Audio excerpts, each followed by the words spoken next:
नमस्कार, सत श्री अकाल। मैं हूं आपकी होस्ट डॉक्टर दलजीत कौर और आज आपके लिए फिर एक और एपिसोड ग्रेट वुमेन अचीवर्स 2025 जो कि इनोवेटिव आर्टिस्ट वेलफेयर एसोसिएशन की तरफ से आप सबके लिए प्रस्तुत है। And I tell you, people say कि success comes overnight, but I believe it's a fire which burns every second in a person's life. It's not easy to get success. So we are bringing the great achievers from all over India who has achieved in their life, which they have turned no into yes with their own inspiration and the fire in them. So today there's another very influential personality. She's Charanya, a classical dancer from Pune, and we will discuss how she has achieved success and what was the fire which kept her to be number one dancer. So let me introduce to you Charanya. So hello, how are you, madam? Namaste everybody. I am doing very well and very happy to be in this forum today talking about my journey into dance and really looking forward to having such a beautiful interaction in the beginning of this year 2026. What is one thing that has attracted you to be a classical dancer?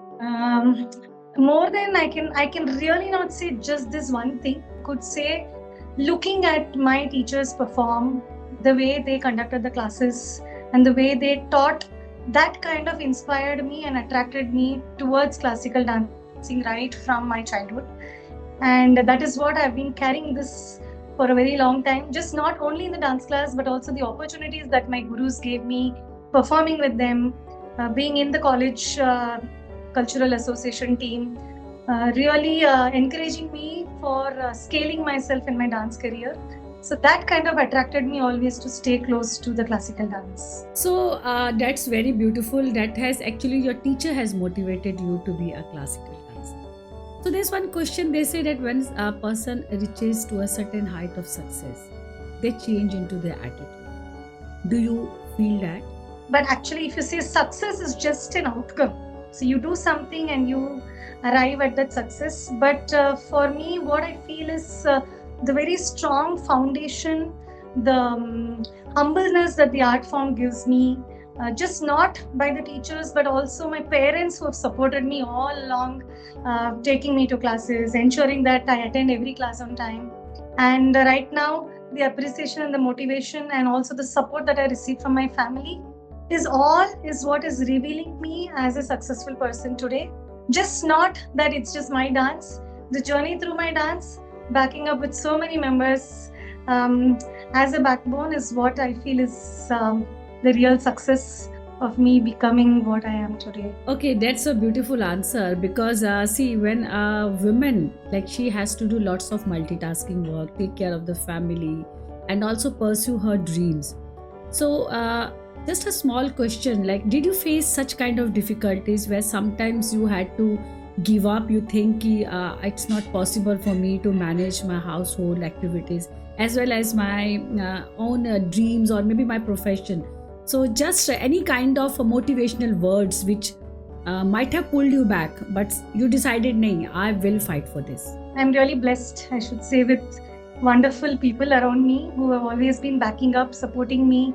In fact, I should say my family is a huge backbone because I am currently also pursuing my PhD and I stay up almost till midnight, late working hours. Still they are there backing up, understanding the importance of the work that I am doing. So I could not really pinpoint saying that there was some drawback in my career or a downfall, but there were phases when, especially when I have 2 children. So that was a very difficult phase to come back as a dancer very personally. So, you know, as women, when we are out of our maternity, the postpartum period where that was quite a challenge for me to get back into dancing because we have a break of 1 year during the delivery and then the body is changed due to hormonal imbalances. And then to get back to the groove of dancing, that was more challenging for me. So a lot of endurance, self-motivation. I should really thank my yoga teacher who brought me up back out of that situation where he would just say, no, your focus is to get back into your physical fitness or flexibility. So that was probably the most challenging period, with what I would say. Rather than any person, it was more an internal thing which I had to fight off. Wonderful, very nice, because that is self motivation is there, which you kept dreaming and you fulfilled. And of course, yes, during the maternity time, kai baar, like you have to give up. And at that time, what was the loss? Like, what was the sadness part? Ki I have to be away from dance. So how deep rooted you are with your dance? I should say that I was not completely disconnected during my maternity or during my pregnancy. I was still teaching. I used to teach my students, all my dear students who've been with me for the last 10, 12 years. They know that ma'am conducted classes for them during the maternity. But only challenge was I could not physically get up and do my physical movement. So that was what was challenging. But the art I was always connected with. I was doing my research. Specifically, I completed my MA while I was pregnant. So it gave me a lot of time to do a research work on the topic that I had chosen, which was on the puppetry form of Maharashtra known as the Kalasutri. So that gave me a lot of time to stay connected to the art. Though I was not physically dancing, but there's a lot of educational value, knowledge gain that helped me during that period. So I tried to make best use of the time. Maybe not the physical aspect, but to enhance my knowledge into the art, reading a lot of Indian scriptures, the Natya Shastra. So that helped me to stay connected with the art during those times and not just sulk me off down. So how do you feel when your students, they reach to a success level? So do you feel very achieved and you feel very happy? Or because what happens when a teacher is teaching and a student goes above the teacher? So how do you feel at that time? Just not only about the dance, how much of it that they are putting what is being taught to them in a practice. See, right now they are with me, so they're able to follow some practices that we do in the dance classes. A very simple practice that we insist here in Natyashala is everybody has to wear a bindi and a bangle. Otherwise, they are not allowed to dance in the class. So it becomes part of their uniform and they abide by it when they're in the class. But the best part is when they try to practice this a little outside, influence their peers outside the dance class friends and tell them that this is our culture. We have to stay deep rooted to what we are. Even a simple draping of the sari, carrying themselves elegantly at various forums wherever they are presenting themselves outside the dance class. I think if they are able to achieve this, make an impact and a presence as a dance student and these values being transferred to the people around them, I think that would be I would say I'm more successful as a teacher in imparting some good value system into my students. That is what I'm really looking for, and I know many of my students are still doing this. They go and carry themselves very beautifully as dancers. So this is something which I feel most of my students have a USP or an edge over the other students when they go, or other peers and friends when they're outside. So you mean to say that dance actually teaches students to be disciplined and follow the culture of Indian art, right? So that is what I feel according to you. The dance, when a student is learning dance from you, you teach them small little things like how to carry the culture and be in a very disciplined manner. The years of learning or the time spent is more, at least minimum of 8 to 10 years. So if we have to really spend so much of our time, involve ourselves into it, it is not a very easy path that we are taking. We have to bear the pain that we go through in our physical body, ensure that the posture is reached to its correct dimension or geometrically how it has to look on ourselves. So we work towards enduring our physical body, and the practices, the riyaz that we do, and it is not just a riyaz of just say 1 hour or 2 hours. It's a constant practice. Today we did 2 steps, tomorrow we are doing 3, day after tomorrow we are doing 5, and then we have to do all the 5 for the next 8 years. So this makes it very, very so it makes it very powerful from within, that we have to follow a set of discipline, some rules that will help us achieve these goals of learning the art form and sustaining it for a longer period. So because I'm still learning even today. I learn from not only my gurus but so many mentors who come, and they to learn from them. The learning never stops because the art is like an ocean that we are just learning a part of it in the first 8 years, and then the improvisation, the enhancement, understanding of deeper of what exactly the art is going to do to us. It's a long-term process. So I think that kind of a discipline is what is required for us to continue our learning process for a longer time. In society, there are still people who has dreams to learn dance, but family values, like some people, they don't allow. Have you ever faced any kind of a girl who had the a deep rooted talent, or maybe she wants to pursue her career as a classical dancer, but she didn't get support from her family and she had to give up? So how did you motivate them? Like, what exactly, can you just give a little bit of any examples of any student which you faced it? I wanted to go a little higher from what I have been teaching, how I can cater this art form to all the strata of the society. Just not the people who can come and pay for the classes or from the urban community. So there was a reach out that I was looking for as what is really the purpose of what I'm learning or what I am imparting. So one such thing was in 2009 when I got associated with this academy called Asha Academy in Bangalore for autism children. So for these autistic children, when I went and actually taught them some movements which helped them to hone their life skills. For example, a parent of an autistic child came up to me and said, because of your dance today, my child is able to sit peacefully at the dinner table and eat with us for 10 minutes. That really got me tears in my eyes. And this was way back in 2009 when I was just not aware that the art form that I know that I'm teaching is going to help somebody like this and make an impact. So keeping that in mind, that was pondering a lot. So now in Pune for the last 2 years, since 2023, I have got myself associated with this foundation called Rachana Hostel in Panshet, where there are 60 underprivileged girls. And we are continuously imparting Bharatanatyam, just the way I'm teaching in my dance studio here in Pune, where we are catering to these underprivileged children. And this is where the challenge comes, where they are coming from first a lower economic background, and then the families, they don't really appreciate that dance can become a part of their living.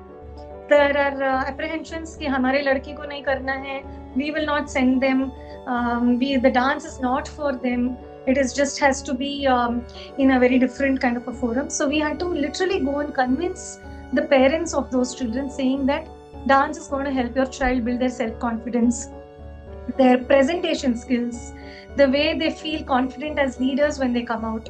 You see, because when we're learning dance, we're just not learning to dance, we're learning how to dress up ourselves, how to present ourselves.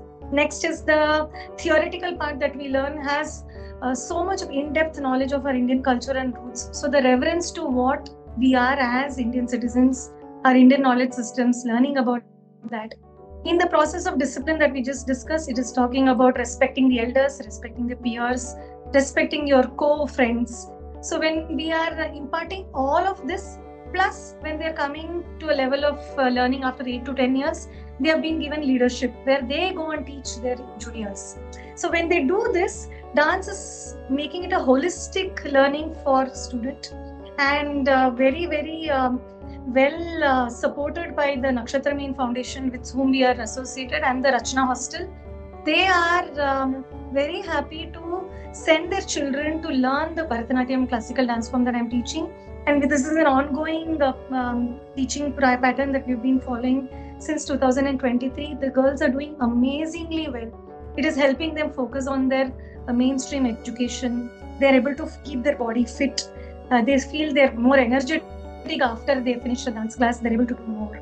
So this way, catering from the dance, from the elite to every strata of the society, and taking it to different sections, and ensuring those families also understand this classical art form is what is making it a little more meaningful of what I have learned, and right now what I'm imparting to all of them.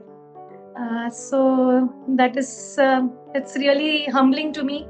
I just I wish that I continue to do so. Just remember these 4 P's that I'm saying is, you should really be patient with the art form that you're learning, and you should practice really well. After practicing, you should pursue it for a longer duration, and then is when you can hold on to your passion for a very long time. So having this message said to the budding dancers, staying in connection with the roots and all that, 50 years down the line, I am right now blessed that I am able to impart this knowledge that I have to almost all the sections of the society, the girls who are willing to learn, and also present it in a bigger forum, who has sustained to revive this Bharatanatyam art form, which is the Bharatiya Samskriti and our culture, and hold on to our own roots as I am holding on it very close to my heart. So another question which I want to ask you, what is the darkest night of your career? The moment where you sat alone and thought, like, I can't do this anymore. It was just before one specific program, which was very, very close to me. It was a 2-hour solo concert of mine, and a lot of toiling went into it, preparing for months for just this 2-hour performance, where I had to spend time into choreography, into advertising, song selections, then practices and rehearsals. But then the hitch was I was not able to sell the tickets for my show. So that was when, as an artist, how much ever we are prepared, if we don't have the audience to sit and watch us, then that feeling of sulkiness that gets in. And tomorrow is my performance, and today I don't have people who are going to come and watch. Whom am I going to perform? So that was ringing into my mind. But then that night I decided, now I am offering myself to the art. Irrespective of whether there is one audience, 2 audience, I am going to offer myself completely into the dance form that I've been learning for the last 30 years. And it is my offering completely to the art. Now the Almighty and the energies around me are going to decide whether there should be an audience or not. So now the following day, what happens in the program is, the previous day, there were hardly some 30 or 40 tickets sold. And I was very happy, and probably there was this stars showering from the sky saying that your questions are answered. So there was a hall of at least 200 people, Okay. which I feel indeed blessed. Though it was not a house full, I was blessed to have some 200 people in the audience. And so many well-wishers post-program that I'm still cherishing, watching the videos and the comments that they've shared with me, that this was one of the most impeccable program that we have watched, and along with you, we immersed ourselves into your own dancing. So we call round of this applause. There's applause from me. I was not present there, so I feel, because the way you're saying, I can visualize that because when an artist doesn't have audience, you feel very low. But when motivating yourself, that no, I'm going to give myself to the art, and then suddenly you get this shower blessings from the universe. So that is very, very true. कहते हैं ना, whatever you decide, whatever you think, it happens. So your manifestation has given you that kind of audience to come and bless you for that show of yours. What is that one risk you took, and when people said you are crazy, but you converted that to be a best version of yourself now? I have my master's in MBA in HR, and I did my MA in dance much later. This was during my college days. My MA in dance was, like how I had mentioned, during my pregnancies when I actually did my MA in dance. So being an MBA in HR, just like anybody else, like all my friends, I got into corporate and I started working.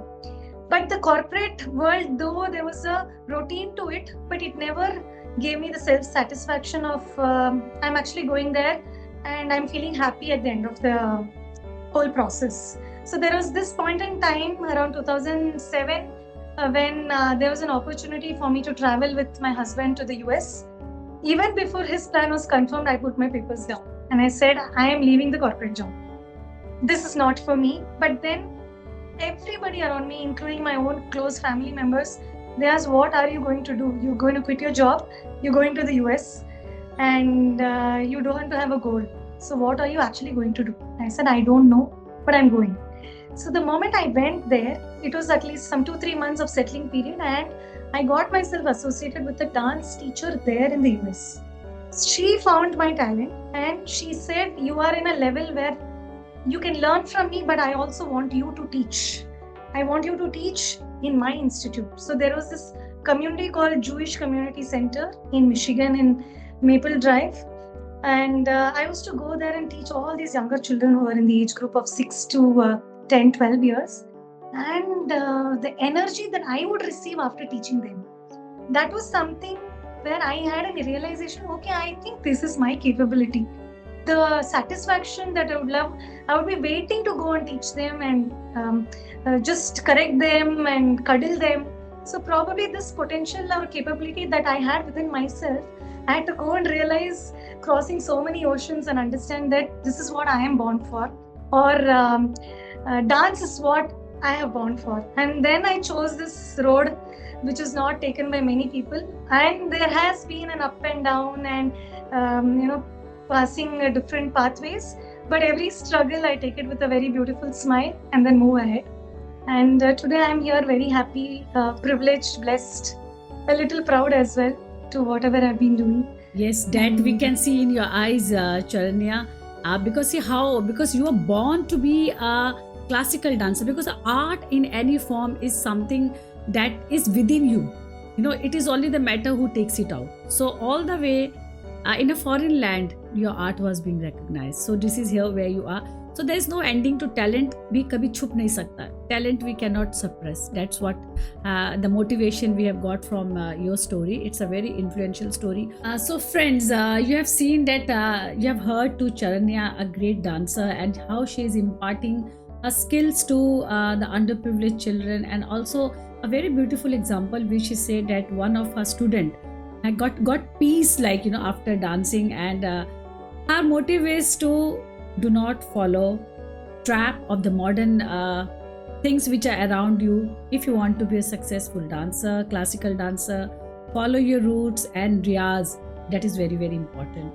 So that's what is the advice from Charanya. So keep watching us, Great Women Achievers 2025, and we'll be having more such successful women and hear their success stories, so that we all keep motivating and pursue our careers.